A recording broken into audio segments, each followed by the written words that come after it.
The Gelora Bung Karno Stadium in Jakarta roared with anticipation. It was the 25th of March, 2025. The Indonesian national team, nicknamed the Garuda, were facing a crucial World Cup qualifier against Bahrain. The atmosphere was electric.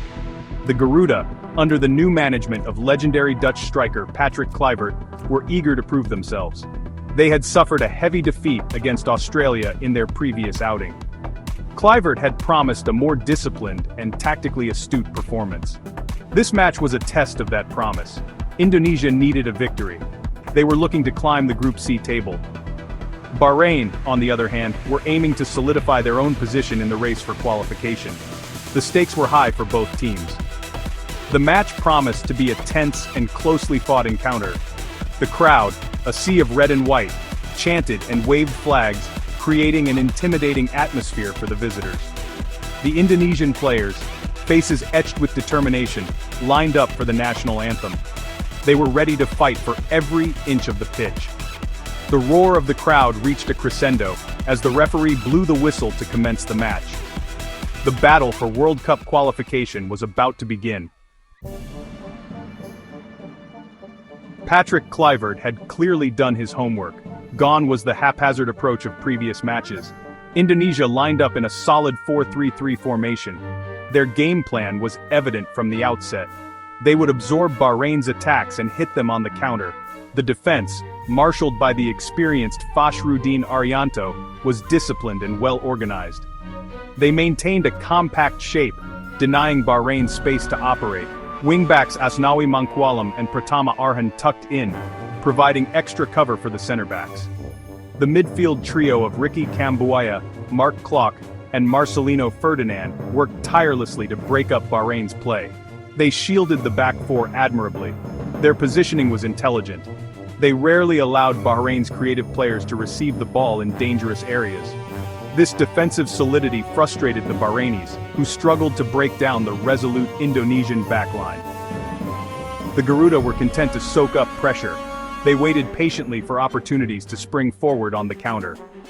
This tactical discipline was a far cry from their previous performances.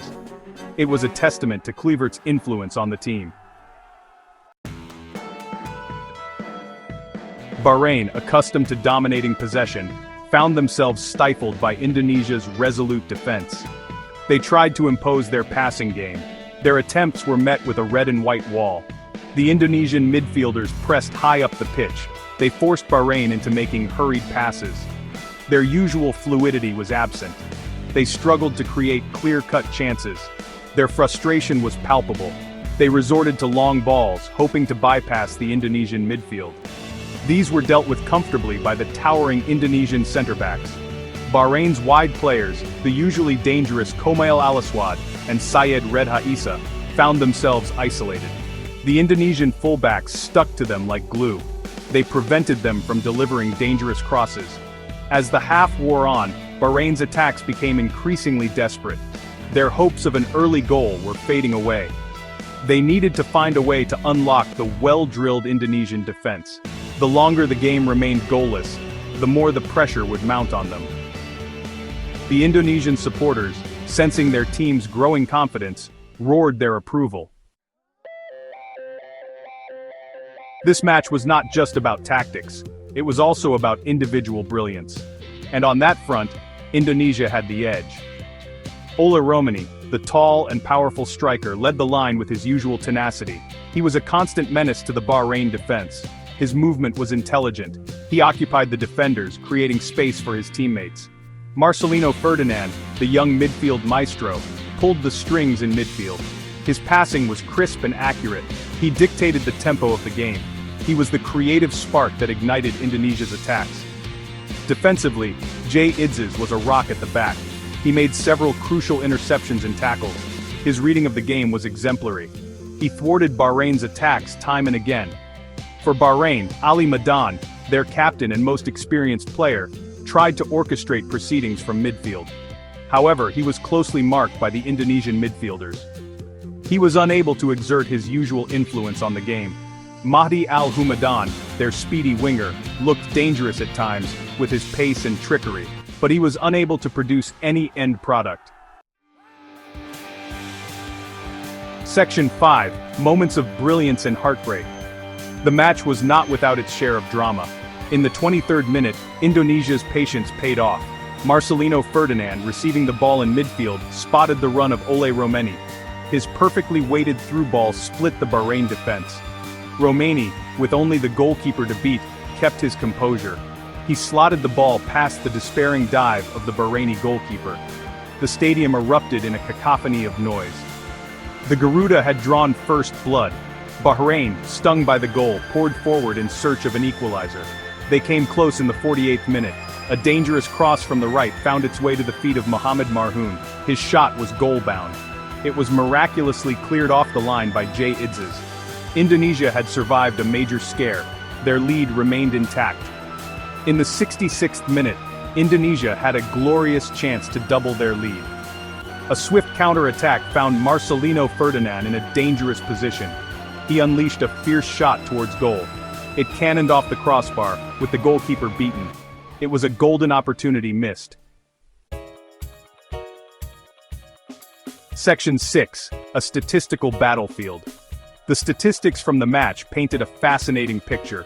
Despite Bahrain enjoying more possession, 55% to Indonesia's 45%, they were unable to translate that dominance into clear-cut chances.